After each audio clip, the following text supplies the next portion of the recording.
Welcome to Fly on the Wall podcast. I'm your host, Chris Sonkson, CEO and founder of Church Boom. Here you get to sit in on a live coaching session as I coach pastors through the ministry challenges we all face. If you find this podcast helpful, please make sure to like, subscribe, and share. Today we've got Pastor Richard. He is a pastor of a great church in Texas. And I always love hanging out with this guy. I've known him for years. And today in our coaching conversation, we're talking about how to deal with discouragement as a pastor. We all have that. Sometimes it's our finances, the attendance, someone leaves the church, we get discouraged, we compare ourselves. How do we deal with discouragement as a pastor? Let's jump into the coaching conversation. Let's jump into it, man. What's on your mind today? Yeah, well, first of all, I want to say I love Church Boom. I love what you're doing with this podcast and just seeing you, like sometimes on social media, connect with other friends of mine that I went to Bible college with or that I pastor with. Seeing you connect and go coach with them is just watching what you're doing and watching that grow is just so exciting. So, that's awesome. So awesome to see that wave kind of continue to go on. So, yeah. For sure. You know, I was thinking about what we would do today, and I know a lot of the typical questions that I have, but I was thinking about something maybe something a little bit unique that guys face and you don't always talk about.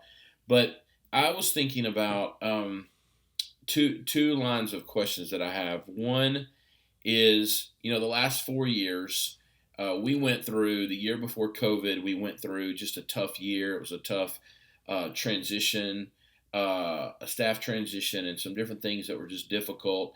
And then we had COVID, and then we had kind of the ripple effects of a couple of those different things. And so, it's hard for lead pastors for that not to get in your head and that not to get in the culture of since I've been here, I'm in this unique situation now where I spent 15 years in full-time student ministry, and now I've been here at Eaglepoint for 15 years. And so for the big majority of my time as lead pastor, everything is growing, and we see momentum, and we see this development.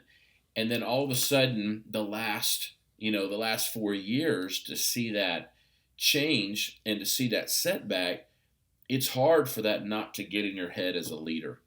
And I think what I'm trying to do now is just navigate, because now I look at things through the lens of what kind of where we were before, and now seeing, some things that we knew to not stop after COVID, we stopped doing. We were in such that minimalist, okay, what do we want to do? We don't want to put anybody at danger and stuff. And I think I had a conversation with you one time. We've kind of went back to really celebrating and honoring our dream team again. And we had kind of gotten away from that at COVID, and we saw the ripple effects of that. I just put here, the last 4 years we faced challenges and setbacks. Now I look up and I see so much that needs to be done. How do you not get overwhelmed as a leader when you see a list? I've literally got a project list of, for 2023, that's about 3 pages long. I printed it out for this, and with action steps that I know that needs to be done. It feels so overwhelming sometimes. Where do you know where to get started? What sets your list, your priority list for you at this stage of the game when you're working with leaders like this? Yep. Well, man, Richard, first, I think the questions are great, and I think the honesty is awesome. I think there's two parts. I think there's a practical side. You asked, hey, where do you, when you got such a big list, where do you even start? And I want to get practical with you on the list side of it, but I'd love to address the other side, which was kind of the first part of the question about discouragement. You come back from out of COVID or whatever, and man, it's not the number we want, and our finances maybe are not where we want, or the attendance is not where we want, we're not what we're used to, it's not the success that we've experienced in the past, and there's discouragement. So I want to speak to that. I'll get to the practical side real quick, but the discouragement side, because man, I just was recently reading in an article. I was getting ready.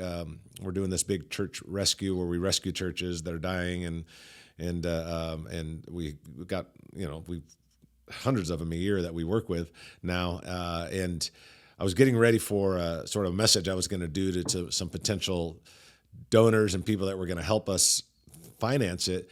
And I came across that article of discouragement. And if you look at like from 2000, maybe actually like maybe say 1980, 1990, 2000, 2010, 2020, you see the discouragement just go up, and it's actually increasing before COVID, and now it's spiked even higher. Right. There is a couple things I would just share first, and then we'll get practical on how do you handle a big to-do list. One is, I think pastors first have to come back to their call. Has God called them? If God's called them, I think that settles a lot of issues. Once you realize the calling that God has on your life, that this isn't just a career, that it is a calling. And if it blends more into the career, then I think that can be a challenge. I think the calling is a big issue. I think the next one is the credit. I think that if we're not careful, we can sometimes take some of the credit when things are going good. Maybe we wouldn't say that out loud, right? But we do. And here's the thing, if you take the credit when things are going good, you have to take the responsibility when things are going bad. You have to take the heaviness of it, not the responsibility, because I think we should all be responsible, but you got to take the heaviness of it. So if you're taking the credit when things are good, then you got to take the discouragement when things are bad, because it's all on you anyway. Right. But the next thing I would say about that is I think that there is why pastors get discouraged is because I think that they confuse two things. They confuse the hustle and the harvest. God's job is the harvest. God's role is the harvest. God's lane, if you will, or God's responsibility is the harvest. Our responsibility is the hustle. God's responsibility is the harvest. So good. Now, when do we get discouraged? It's when we start to drift over to his lane. Now we're trying to control the harvest when that's his lane. Our lane is the hustle. We plow the field, God brings the harvest. So our discouragement comes when we go into his lane. When we start to worry and have anxiety over something that we were never meant to carry, that he was meant to carry. Yeah. Yeah. So doesn't mean that we don't have the hustle side. Because hey man, there are pastors I meet where I'm like, dude, you're gonna have to get to work. And there's pastors I meet where I'm like, dude, we've been talking about this for 6 months, we've been talking about this for a year, or you're not fixing that, or you're not changing that, you're not hustling enough. There are times when that's there. Right. But as long as you know when your head hits the pillow, like, man, I'm hustling, I'm doing everything I know to do, I'm getting the coaching I'm getting the growth that I'm getting, I'm trying to do everything I can to be the best that I can be as a worker in the fields for the kingdom, then God's got to take care of the harvest. And it's when you confuse the two when the discouragement sets in. If you can keep the two separate, the discouragement won't set in. Well, that is really encouraging, and that makes a lot of sense. I was reading one church planner book one time, and he talked about the church growing to like 200 or 300, and he said, I thought we were winning the world for Jesus until I got on social media, and and I can specifically remember we had one of our biggest days ever, and then one of my other colleagues or a guy that was further down the road than me, I think they had more salvations than we had attendance that day. And it was like my confidence or excitement went like this, Yep. And I think that's where that's the bad side of social media that a lot of leaders won't talk about. We'll talk about it from the pulpit when we're preaching to our people, but we can do the same thing. And I was trying yesterday to just say, Lord, let me just savor the moment. Let me just savor the moment and the sacred conversations that I have with people, the sacred conversions and the people that come to faith in Jesus, and let me just savor each one and not make it about. I was one of my former students who's now planted a church, and I'm on his board of overseers, and he planted with the Ark. one day I talked to him a couple weeks ago. We were texting back and forth, and I said, when are you going to get it out of your head that your joy or your victory for that week is not centered around the attendance number on that Sunday? Yeah, and I think it's easy to give that advice to other people, but then sometimes you got to receive it yourself. Of course, and I do. And that doesn't excuse the hustle side. That doesn't excuse. No, that does not at all. I think one of the greatest jobs of a leader is to define reality, and you got to have the reality of like, nah, I don't think I'm really working that hard, or I don't think I'm really trying hard, or I'm not seeking advice, or I'm not getting the coaching I need, or I'm not getting the help I need. I'm not implementing the things I know I need to implement. You have to be honest about that. But if you start if you're doing all of that, but you're drifting into the harvest lane, now you're taking responsibility of what is God's role. That's where all of a sudden we're carrying what He was meant to carry, and man, that's where I think it steps in. I do want to take a moment because I don't want anybody to think, hey, we skipped over the question. You held up those 3 pages. And man, do I understand that. The one thing that I would say when you've got like, man, my to-do list is like 45 different things. These are all the things that I want to fix in the church. These are all the things I want to repair. It could be a staff issue, a website, a new thing that you want to start, a new connection that's not working, getting people involved and engaged faster, creating more of a volunteer culture, hosting team nights, and all the things that we should be doing or want to work on or whatever. And you and I talked about this before, but maybe remember, maybe you don't. But I think one of the greatest things you can do is live by either the 4x4 or the 3x3, whatever works better for you. I love those things. And that is basically, to explain it, is call it a 4x4. Well, actually, you know what? Let's call it a 3x3, and I'll tell you a reason why. We'll call it a 3x3. What are the 3 things that I'm going to get done in the next 3 months? What are the 3 major things I'm going to get done in the next 3 months? That's a way of doing it. Okay, so I want to give you 2 ways, whatever feel more comfortable to you. One is it's the 3x3 exercise. I love doing that with the staff. Okay, guys, we got 20 things we need to work on. What are the top 3 we're going to work on over the next 3 months? So now you have on one side of the board, you got 20 things you're working on, but over here you got, these are the top 3 things. We've got 3 months to work on it. Let's go and work on these things and knock them out. And then one by one, you're knocking them out, but they're staring at you at the wall. Your staff is hosting it. The other thing is, I don't know if you're familiar with the 12-week year, but that is another great exercise. It also falls into the 3-month category. Of course, 12 weeks being 3 months, but a 12-week year is an interesting thing. It might work better for you. I don't know all the projects you want to work on, but I live by the 12-week year. So if you walked into my office, you would see a big old piece of paper thing that I printed off, says 12-week year. And all it is this. It's nothing out of the ordinary, nothing that no one's ever thought of before. It's the whole try to bite off a little bit of the elephant at a time kind of a concept. But I don't know what it is, but it really works. So you look and say, man, the next 12 months, here's what I want to get done. Man, I want to get these 15 things knocked out. Okay, now back all the way up and say, let's forget about those things. What do I have to do in the next 12 weeks? Not what do I have to do in 48 weeks. What do I have to do in the next 12 weeks to be on target to get that done? Then when that 12 weeks is up, I create the new list of whatever things I need to get done. So all you're doing is basically taking your year-end stuff and saying, how do I break it down into four pieces? And what I love about the 12-week year, if you print it out and you call it a 12-week year and you print it out on a big piece of paper, big poster board or whatever, and it's sitting in your office. Now, let's call today April 1, though it's not. You say April, May, June. Okay, by the end of June, by July 1, that's, 90 days from now, 12 weeks from now. And the next 12 weeks, these are the things I got to get done. When that's done, when that July 1 hits, you create a new 12-week year. Yeah. When that's done, you quit a new 12-week year, and you're just moving down this path. So 3x3s is a great system, or 12-week year is a great system. That's really good. And really it works. Good. I personally do the 12-week year. Okay. And that makes sense. I love it.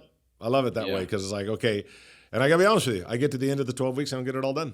So if If they made the 8 things on there, I get 6 of them done. I take the 2 and I wrap them back into that 12-week, and I go, okay. Hmm. Now what I just did is I just added more work to my next 12-week because I didn't get the first 12-week right. Right. But it works. I think a lot of churches will spend a lot of time just spinning their wheels, and I know that I've done it, talking about things in meetings and putting the things like on a board or whatever, Mm-hmm. but we're not thinking about all the meticulous little things that have to be done for that to happen.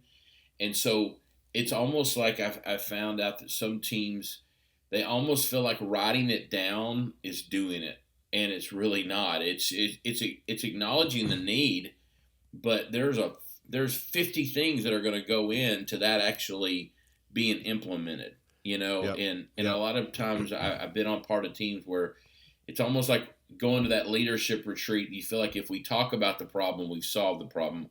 We haven't really done the real work. Yeah. We've just addressed it and defined it. Maybe the Yep. work comes after that. Yep. So Yep. my That's next good. question that I think that we could probably uh, that would probably take up the rest of our time is we are at a place, like I said, like 4 years ago, where we had 4 full-time staff members and 3 part-time staff members, Mm-hmm. and just through um, just natural COVID and attrition, and we've had some people get some great jobs that moved away, Mm-hmm. that got a vice president job at a college and moved away. And Mm-hmm. I've had to look at our finances, and we moved our loan to a better loan and a better interest rate and stuff like that. But one of the things that they asked to do is they don't want to know the names of your top 15 givers, but most people that want to do a loan with a church, they want to know the amounts of your top 15 givers, because they want to make sure that you don't have one wealthy person that is funding the whole thing. And if that Yep. person leaves, they're going Sure. to foreclose on their mortgage. And so I get it. But what that exercise caused me to do was it made me realize that in 2022, one person moved to South Texas, one person took a new job, one person went back to the home church where they were saved, and they had left them when there was a moral failure, and they were with us like a decade. But it was 3 of our top 10 givers. Mm. You feel that. Yeah. You feel that when that Sure. happens when you're a smaller church. And so what we're dealing with now is less staff, like hardly any staff. Mm. And so more is on me, and I find myself more easily right now in crisis mode, where I don't have 1 or 2 other staff members that we can sit down and say, hey, okay, you do this. Okay, we need to do this. We need to tackle this. I've got to really empower volunteers to get things done now. And so that's just kind of where we are financially.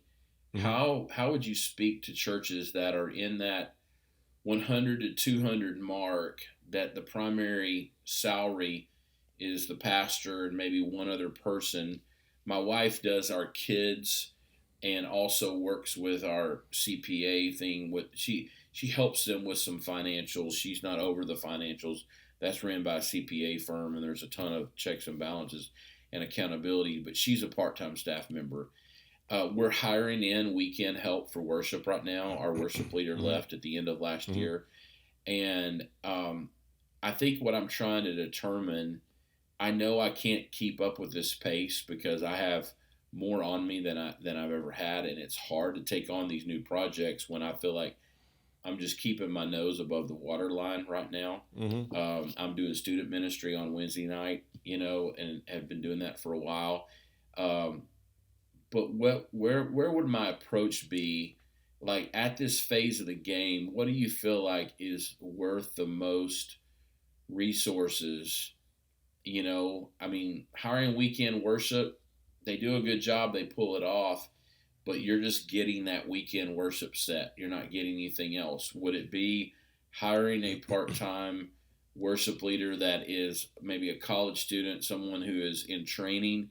Would it be an admin? What for churches that are between 100 and 200, where would you say that I need to be thinking staffing wise, Yeah.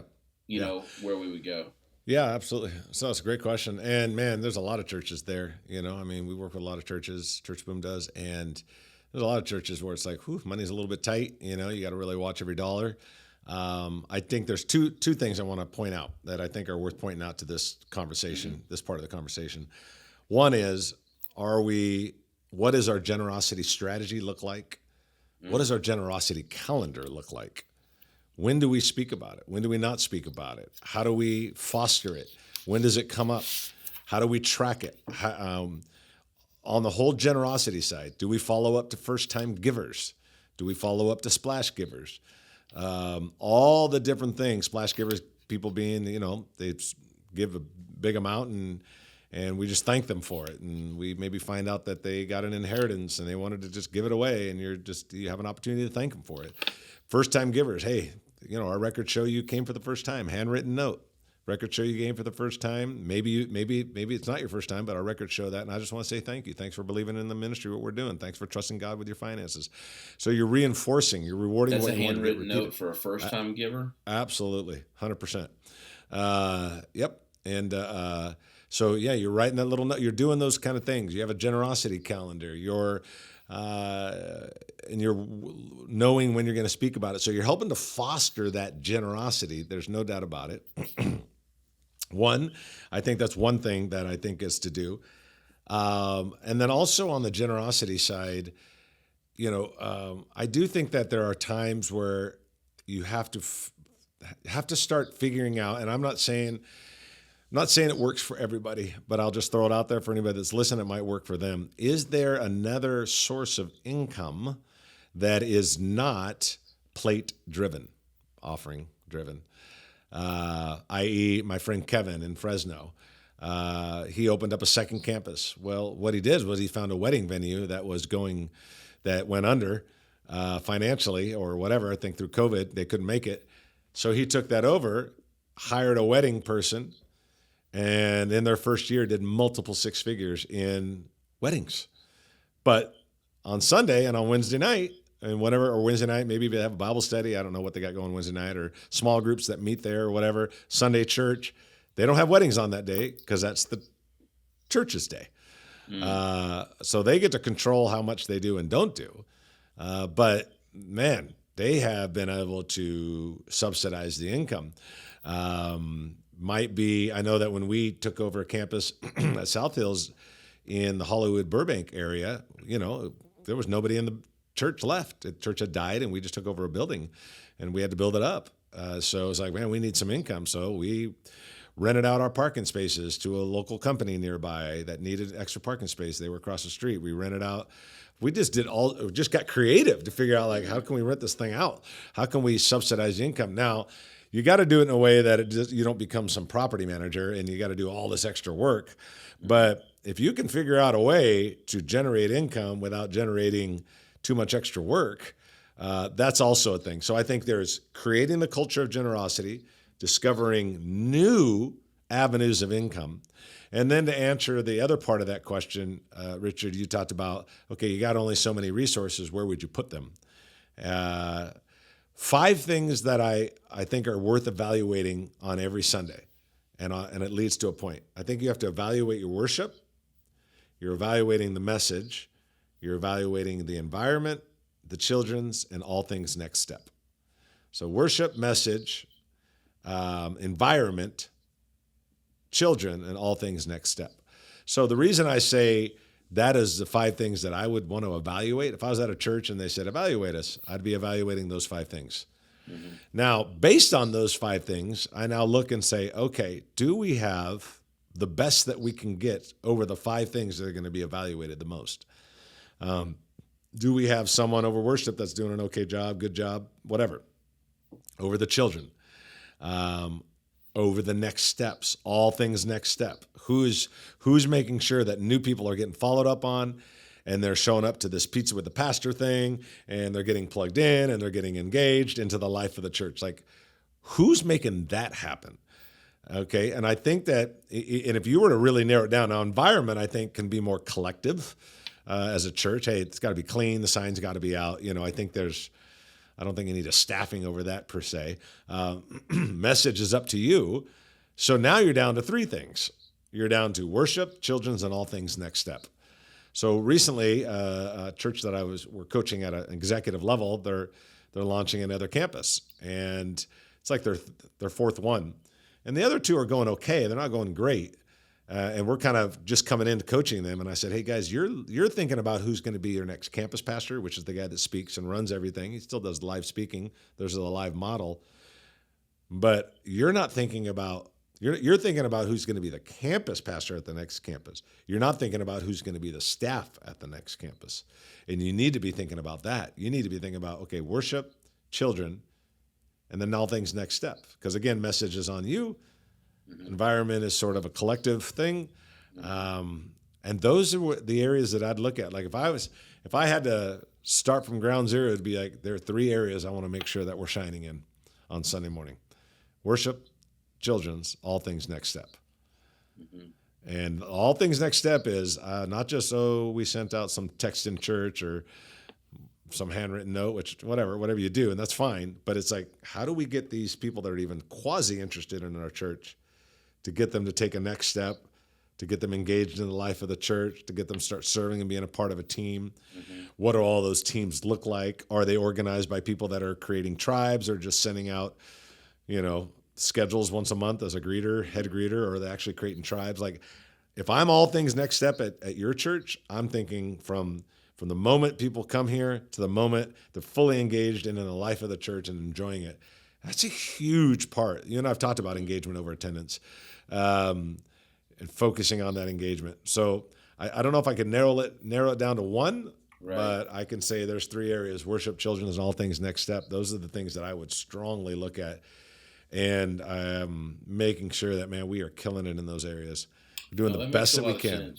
That makes a lot of sense. And I think it's just being patient. I think it's just being patient in this process and learning the things that you can control and the things that you can't. I think it was first James Clear's book, Atomic Habits, where he says that, we'll overfixate on goals, but minimize what we do in the day-to-day. And I think as we learn to really get boots on the ground, and whether that's empower volunteers or us do it, and just start doing the right things in the day-to-day, we're going to see the results that we want to see. Yeah. But the opposite is also true. If we're not, we're never going to see it, So this has been really helpful. Well, good. Last thing I would say to you before we wrap it up here is just kind of taking what you just said and bring it into a sentence is, I think we have to focus on the activity, not the result. The activity, really, not the result. Here's the bottom line. Someone goes on a 3-month deal and they're going to try to be, get in shape. So, hey man, I'm going to run every day. I'm going to eat beautifully clean, and I'm going to work out every day, or whatever they're going to do. They don't need to get on the scale or even look in the mirror. 90 days, right, you will be different. Yeah. I'm not going to say you've arrived to perfection or whatever, but enough time goes by, 90 days go by, and there's going to be a difference. Now move right over to the church. It's like, you can't do all the right things and really work it, and there's going to be a result. Yeah. And that Atomic Habit, which is a great book, it is about, okay, I got to focus on the activity. Okay, the activity leads to results. We focus on the result. We don't focus on the activity. Sunday is only a result of what happens Monday through Saturday. Always. So focus on the activity and watch what happens to the result. But hey, man, I got to jump. But man, thank you so much for being on here today, dude. It is always cool talking with you. And man, we've known each other a long time, and super proud of you. And I'm always here to help in any way I can. But thank you, Chris. It's been awesome. Awesome. Thanks, buddy. Appreciate you, man. Have an awesome day.